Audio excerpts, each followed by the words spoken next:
ಬ್ರಹ್ಮ ಗುರು ವಿಷ್ಣು ಗುರುದೇವೋ ಮಹೇಶ್ವರ ಗುರು ಸಾಕ್ಷಾತ್ ಪರಬ್ರಹ್ಮ ತಸ್ಮೈ ಶ್ರೀ ಗುರುವೇ ನಮಃ. ನನಗೆ ವಿದ್ಯೆ ಹೇಳಿಕೊಟ್ಟಂತ ನನ್ನ ಗುರುಗಳಾದ ಪರಮ ಪೂಜ್ಯ ಸದ್ಗುರು ಜ್ಞಾನ ವಲರಾಜನ್ ಗುರುಜಿಯವರಿಗೆ ನಮಸ್ಕಾರಗಳು.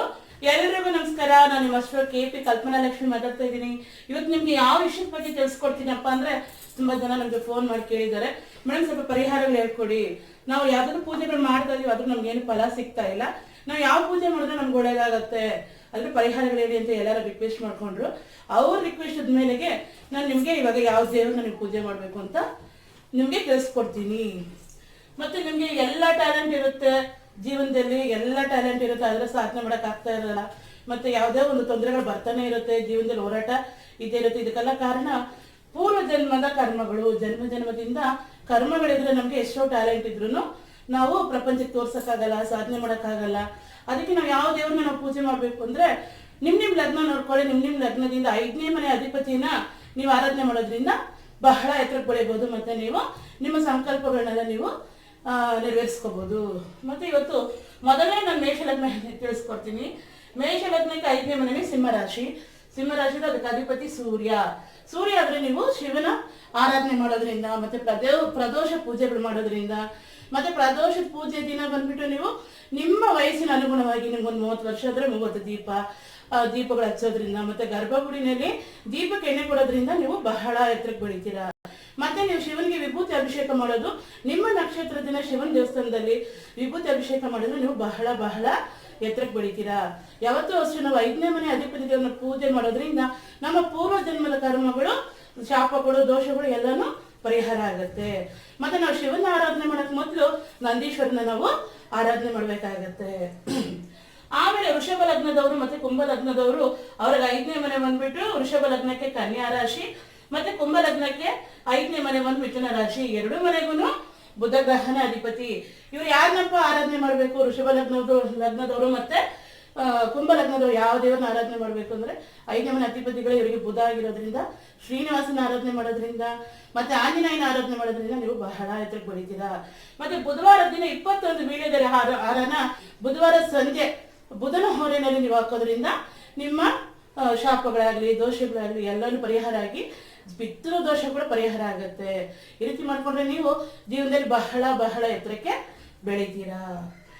ಮತ್ತೆ ನೆಕ್ಸ್ಟ್ ಮಿಥುನ ಲಗ್ನದವರು ಮತ್ತೆ ಮಕರ ಲಗ್ನದವ್ರಿಗೆ ಯಾವ ದೇವ್ರನ್ನ ಆರಾಧನೆ ಮಾಡ್ಬೇಕಪ್ಪ ಅಂದ್ರೆ, ಮಿಥುನ ಲಗ್ನದವ್ರಿಗೆ ಮತ್ತೆ ಮಕರ ಲಗ್ನದವ್ರಿಗೆ 5ನೇ ಮನೆ ಅಧಿಪತಿನೇ ನಾವು ಶುಕ್ರ ಅಂತ ಹೇಳ್ತೀವಿ. ಶುಕ್ರ ಅಂದ್ರೆ ಮಹಾಲಕ್ಷ್ಮಿ ಮತ್ತೆ ಕೊಲ್ಲಾಪುರ ಮಹಾಲಕ್ಷ್ಮಿ, ಮತ್ತೆ ಶ್ರೀರಾಮ್ ಬಂದ್ಬಿಟ್ಟು ಶುಕ್ರನ ಕ್ಷೇತ್ರ. ಇವ್ರನ್ನ ನೀವು ಆರಾಧನೆ ಮಾಡೋದ್ರಿಂದ, ಮತ್ತೆ ಮಲ್ಲಿಗೆ ಹೂದಿಂದ ಪೂಜೆ ಮಾಡೋದ್ರಿಂದ, ಮತ್ತೆ ಸುಗಂಧ ಪರಿಮಳದಿಂದ ಇರುವ ಊದ್ಬತ್ತಿಗಳನ್ನ ಹಚ್ಚೋದ್ರಿಂದ, ಸಾಂಬ್ರಾಣಿಗಳು ಇಟ್ಕೊಂಡು ಪೂಜೆ ಮಾಡೋದ್ರಿಂದ ಬಹಳ ಬಹಳ ಎತ್ತರಕ್ಕೆ ನೀವು ಬೆಳಿತೀರಾ. ಮತ್ತೆ ಕಟಕ ಲಗ್ನದವರಿಗೆ ಮತ್ತೆ ಧನುಸು ಲಗ್ನದವರಿಗೆ 5ನೇ ಮನೆ ಅಧಿಪತಿ ಕುಜ ಅಂತ ಹೇಳ್ತೀವಿ. ಸುಬ್ರಹ್ಮಣ್ಯನ ಆರಾಧನೆ ಮಾಡೋದು, ಷಷ್ಠಿಗೆ ವ್ರತ ಇರೋದು, ಇದೆಲ್ಲ ಬಹಳ ಒಳ್ಳೇದು. ಸುಬ್ರಹ್ಮಣ್ಯನ ನಾವು ಯಾವ ದೇವರಪ್ಪ ಅಂದ್ರೆ, ವರ್ಷಕ್ಕೊಂದ್ಸಲ ಆದ್ರೂ ನೀವು ತಿರ್ತಿದ್ರು ಸುಬ್ರಹ್ಮಣ್ಯಕ್ಕೆ ಹೋಗ್ಬಿಟ್ಟು ಬನ್ನಿ. ಇಲ್ಲಾಂದ್ರೆ ಮನೆಯಲ್ಲಿ ಒಂದು ವೇಲ್ ಇಟ್ಕೊಂಡು ಅದಕ್ಕೂ ನೀವು ತಾಮ್ರದಲ್ಲೋ ಅಥವಾ ಇತ್ತಳದೆಲ್ಲ ವೇಲ್ ಮಾಡ್ಕೊಂಡು ನೀವು ಅದಕ್ಕೆ ಪೂಜೆ ಮಾಡೋದ್ರಿಂದ ಬಹಳ ಎತ್ತರಕ್ಕೆ ಬೆಳಿತೀರಾ. ಮತ್ತೆ ಸಿಂಹ ಲಗ್ನದವರು ಮತ್ತೆ ವೃಶ್ಚಿಕ ಲಗ್ನದವರು, ಇವರಿಗೆ 5ನೇ ಮನೆಯ ಬಂದು ಗುರುಗ್ರಹ ಅಂತ ಹೇಳ್ತೀವಿ. ಗುರುಗ್ರಹ ಅಂದ್ರೆ ಗುರುಗಳ ಆರಾಧನೆ ಮಾಡ್ಬೋದು, ರಾಘವೇಂದ್ರ ಆಗಿರ್ಬೋದು, ಸಾಯಿಬಾಬಾ ಆಗಿರ್ಬೋದು, ಮತ್ತೆ ಜೀವ ಸಮಾಧಿಗಳ ಆರಾಧನೆ. ಮತ್ತೆ ಯಾರನ್ನಪ್ಪ ಇವ್ರನ್ನ ಜೀವ ಸಮಾಧಿಗಳು ಅಂದ್ರೆ ಆರಾಧನೆ ಮಾಡ್ಬೋದು ಅಂದ್ರೆ, ಕರೂರ್ ಹತ್ರ ನೆರೂರ್ ಅಂತ ಒಂದು ದೇವಸ್ಥಾನ ಇದೆ. ಅಲ್ಲಿ ಬಂದ್ಬಿಟ್ಟು ಸದಾಶಿವ ಬ್ರಹ್ಮೇಂದ್ರ ಸಿದ್ಧರುಗಳಂತ ದೇವಸ್ಥಾನ ಇದೆ. ಅಲ್ಲಿಗೆ ಹೋಗ್ಬಿಟ್ಟು ವರ್ಷಕ್ಕೊಂದ್ಸಲ ಆದ್ರೂ ಅಥವಾ ಹುಣ್ಣಿಮೆಗೇನೋ ಇಲ್ಲ ಗುರುವಾರದ ದಿನ ಹೋಗಿ ಮಲ್ಲಿಗೆ ಹೂವು ಕೊಟ್ಟು ಮತ್ತೆ ಪನ್ನೀರು ಕೊಟ್ರೆ ಬಹಳ ಒಳ್ಳೇದಾಗತ್ತೆ.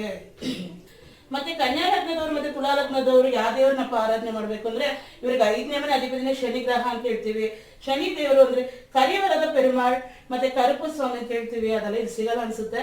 ಮತ್ತೆ ಕಾಲಭೈರವ ಮತ್ತೆ ಮುನೀಶ್ವರ ಆಂಜನೇಯ ಇವ್ರನ್ನ ಟೆಂಪಲ್ಗೆ ಹೋಗಿ ಆರಾಧನೆ ಮಾಡೋದ್ರಿಂದ ಬಹಳ ಬಹಳ ಒಳ್ಳೇದು. ಮುನೀಶ್ವರನ ಆರಾಧನೆ ಮಾಡಿದ್ರು ತುಂಬಾ ಒಳ್ಳೇದಾಗುತ್ತೆ. ಮತ್ತೆ ಮೀನ ಲಗ್ನದವರು ಯಾರನ್ನಪ್ಪ ಆರಾಧನೆ ಮಾಡ್ಬೋದು ಅಂದ್ರೆ, ಮೀನ ಲಗ್ನಕ್ಕೆ 5ನೇ ಮನೆಯೇ ನಾವು ಚಂದ್ರಗ್ರಹ ಅಂತ ಹೇಳ್ತೀವಿ. ಚಂದ್ರಗ್ರಹ ಅಂದ್ರೆ ಪಾರ್ವತಿ ಅಂಶದ ದೇವರು. ಚೋಟಾನಿಕೆರೆ ಭಗವತಿ ಆಗಿರ್ಬೋದು, ಕೊಳ್ಳೂರು ಮೂಕಾಂಬಿಕಾ ಆಗಿರ್ಬೋದು, ಇವನ್ನ ಆರಾಧನೆ ಮಾಡೋದ್ರಿಂದ ಸೋಮವಾರ ದಿನಗಳಲ್ಲಿ ಅಥವಾ ಚಂದ್ರನ ಆರಾಧನೆ ಮಾಡೋದ್ರಿಂದ, ಚಂದ್ರಗ್ರಹಣ ಚಂದ್ರದ ದಿನ ಅಂದ್ರೆ ಸೋಮವಾರ ದಿನ ರಾತ್ರಿ ಹೊತ್ತು ಚಂದ್ರನಿಗೆ 2 ಊದ್ಕಡ್ಡಿ ತೋರಿಸಿ ನಮಸ್ಕಾರ ಮಾಡ್ಕೊಳ್ಳೋದ್ರಿಂದ ನೀವು ಬಹಳ ಬಹಳ ಎತ್ತರಕ್ಕೆ ಬೆಳಿತೀರಾ. ಮತ್ತೆ ಲಗ್ನದಿಂದ 5ನೇ ಮನೆಯಲ್ಲಿ ಮಾಂದಿ ಅಥವಾ ರಾಹು ಅಥವಾ ಕೇತು, ಸೂರ್ಯನ ಜೊತೆಗೆ ರಾಹು, ಸೂರ್ಯನ ಜೊತೆ ಕೇತು, ಚಂದ್ರನ ಜೊತೆ ರಾಹು, ಚಂದ್ರನ ಜೊತೆ ಕೇತು, ಚಂದ್ರನ ಜೊತೆ ಮಾಂದಿ ಮತ್ತೆ ಸೂರ್ಯನ ಜೊತೆ ಮಾಂದಿ ಇದ್ರೆ ಕಠಿಣವಾದ ದೋಷ. ಮತ್ತೆ ಇವರಿಗೆ ಜೀವನದಲ್ಲಿ ಹೋರಾಟ ಇದ್ದೇ ಇರುತ್ತೆ. ಇವ್ರು ಯಾರನ್ನಪ್ಪ ಆರಾಧನೆ ಮಾಡ್ಬೇಕು ಅಂದ್ರೆ ಇವ್ರನ್ನ ಸಿದ್ಧರುಗಳನ್ನ ನಾವು ಆರಾಧನೆ ಮಾಡ್ಬೇಕಾಗತ್ತೆ. ಇವ್ರು ಯಾವ ದೇವ್ರನ್ನಂದ್ರೆ ಯಾವ ಸಿದ್ಧರು ಅಂದ್ರೆ ಸದಾಶಿವ ಬ್ರಹ್ಮೇಂದ್ರ ಸಿದ್ಧರುಗಳು ಅಂತ ಕರೂರ್ ಹತ್ರ ನೆರೂರು ಅಂತ ಇದೆ ತಮಿಳ್ನಾಡಲ್ಲಿ. ಆ ದೇವರನ್ನ ಹೋಗಿ ಆರಾಧನೆ ಮಾಡೋದ್ರಿಂದ ಅವರು ಸಿದ್ಧ ಪುರುಷರು. 400 ವರ್ಷಗಳಿಂದ ಅವರು ಜೀವ ಸಮಾಧಿ ಆಗಿದ್ದಾರೆ. ಅವ್ರನ್ನ ಆರಾಧನೆ ಮಾಡೋದ್ರಿಂದ ನೀವು ಬಹಳ ಬಹಳ ಎತ್ತರಕ್ಕೆ ಬೆಳಿತೀರಾ. ಈ ವಿಡಿಯೋ ನಿಮ್ಗೆ ಇಷ್ಟ ಆದ್ರೆ ಲೈಕ್ ಮಾಡಿ, ಸಬ್ಸ್ಕ್ರೈಬ್ ಮಾಡಿ. ನಮಸ್ಕಾರ.